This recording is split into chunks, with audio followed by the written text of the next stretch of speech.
ಸಿದ್ದರಾಮಯ್ಯ ಅವರ ರಾಜೀನಾಮೆಯನ್ನು ಆಗ್ರಹಿಸಿ ಈಗಾಗಲೇ ಬಿಜೆಪಿ ಬೃಹತ್ ಪ್ರತಿಭಟನೆಯನ್ನ ಮಾಡ್ತಾ ಇತ್ತು. ಈಗಾಗಲೇ ಪ್ರತಿಭಟನಾಕಾರರ ಶಾಸಕರೆಲ್ಲರೂ ಕೂಡ ವಶಕ್ಕೆ ಪಡೆದಿದ್ದಾರೆ. ಆದ್ರೆ ಸಿದ್ದರಾಮಯ್ಯ ಅವರು ಈಗಷ್ಟೇ ವಿಧಾನಸೌಧದಲ್ಲಿ ಒಂದು ಹೇಳಿಕೆಯನ್ನ ಕೊಟ್ಟಿದ್ದಾರೆ. ನಾನು ಯಾವುದೇ ಕಾರಣಕ್ಕೂ ರಾಜೀನಾಮೆಯನ್ನು ಕೊಡಲ್ಲ ಅಂತೇಳಿ. ಈ ವಿಚಾರವಾಗಿ ಮಾತಾಡ್ಲಿಕ್ಕೆ ಮಾಜಿ ಮುಖ್ಯಮಂತ್ರಿಗಳು ಶಾಸಕರಂತ ಅಶ್ವಥ್ ನಾರಾಯಣ ಅವರು ನೇರವಾಗಿ ಮಾತಾಡ್ತಿದ್ರು. ಸರ್, ಈಗ ನೀವು ಹೋರಾಟ ಮಾಡ್ತಿದ್ರಿ, ಬಂಧನ ಕೂಡ ಆಯ್ತು.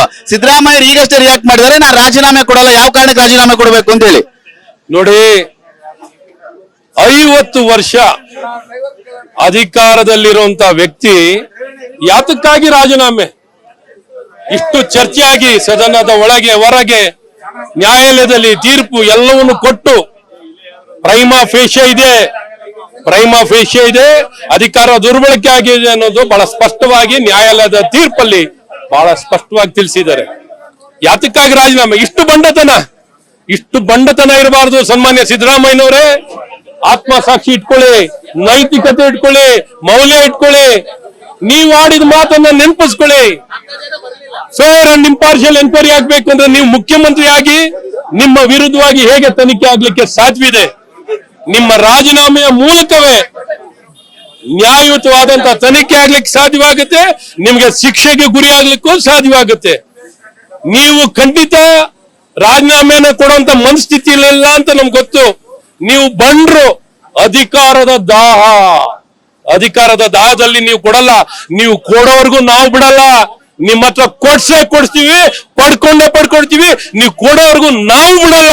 ನಿಮ್ಮ ಹತ್ರ ರಾಜೀನಾಮೆ ಪಡೆಯೋದೇ ನಮ್ಮ ಗುರಿ ಅನ್ನೋದು ಬಹಳ ಸ್ಪಷ್ಟವಾಗಿ ಹೇಳಕ್ ಇಷ್ಟಪಡ್ತೀವಿ. ಸಿದ್ದರಾಮಯ್ಯನವರೇ, ಗೋದ್ರ ಹತ್ಯಾಕಾಂಡ ಆದಾಗ ಪ್ರಧಾನಿಯವರೇನು ರಾಜೀನಾಮೆ ಕೊಟ್ಟಿದ್ರೆ, ನರೇಂದ್ರ ಮೋದಿ ಅವರು ಇನ್ನೊಂದ್ ಕಡೆ ಅಮಿತ್ ಶಾ ಅವರು ರಾಜೀನಾಮೆ ಕೊಟ್ಟು ಅವ್ರ ಮೇಲೆ ಸಾಕಷ್ಟು ಆರೋಪ ಇದೆ, ಅವ್ರು ರಾಜೀನಾಮೆ ಕೊಟ್ಟಿದ್ದಾರೆ, ನಾನು ಯಾಕೆ ಕೊಡ್ಲಿ ಅಂತಿದ್ದಾರೆ. ಈಗ ಗೋದ್ರ ಹತ್ಯಾಕಾಂಡದಲ್ಲಿ ಅವರ ಪಾತ್ರವೇ ಇಲ್ಲ, ಅದು ಬಹಳ ಸ್ಪಷ್ಟವಾಗಿ ಗೊತ್ತಿದೆ. ಬಹಳ ಸರ್ಕಾರ ಇವತ್ತು ಎಲ್ಲೆಲ್ಲಿ ಗಲಭೆ ಆದಾಗ, ಪ್ರಾಣವನ್ನು ಕಳ್ಕೊಂಡಾಗ ನೀವೆಲ್ಲ ರಾಜೀನಾಮೆ ಕೊಟ್ಟಿದ್ದೀರಾ? ನೀವು ಯಾವ ಸಂದರ್ಭದಲ್ಲಿ ಏನೇನು ಕೊಟ್ಟಿದ್ದೀರಾ ಹೇಳಿ? ನೀರು ಕುಡಿದು ಜನ ಸಾಯ್ತಾ ಇದ್ದಾರೆ, ಕಾಲರಾ ಬಂದು ಸಾಯ್ತಾರೆ, ವೈದ್ಯಕೀಯ ಸೇವೆ ಇಲ್ಲದೆ ಸಾಯ್ತಾ ಇದ್ದಾರೆ, ಗುಣಮಟ್ಟದ ಶಿಕ್ಷಣ ಇಲ್ಲದೆ ನೀವು ಪ್ರತಿದಿನನೂ ಜನ ಸಾಯಿಸ್ತಾ ಇದ್ದೀರಾ.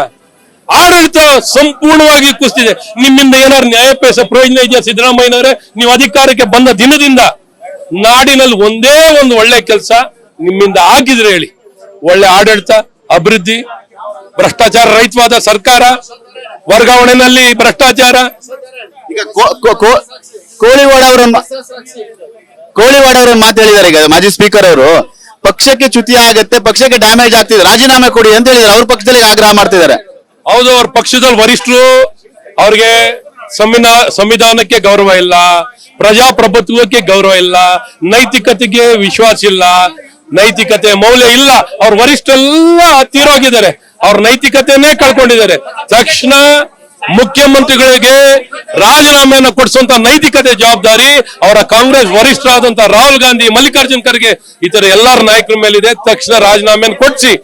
ನಿಮ್ಮ ಪಕ್ಷ ಕಾಂಗ್ರೆಸ್ ಪಕ್ಷ ಅಂದ್ರೆ ಭ್ರಷ್ಟ ಪಕ್ಷ ಅನ್ನೋದು ಜನಕ್ಕೆ ಬಹಳ ಸ್ಪಷ್ಟವಾಗಿ ಅರ್ಥ ಆಗಿದೆ. ಏನಾದ್ರು ಒಂದ್ ಸ್ವಲ್ಪ ಕಿಂಚಿಷ್ಟು ನಿಮಗೆ ಏನಾದ್ರು ನೈತಿಕತೆ ಇದ್ರೆ, ಆತ್ಮಸಾಕ್ಷಿ ಇದ್ರೆ ತಕ್ಷಣ ಮುಖ್ಯಮಂತ್ರಿಗಳ ರಾಜೀನಾಮೆಯನ್ನು ಕೊಡಿಸಿ.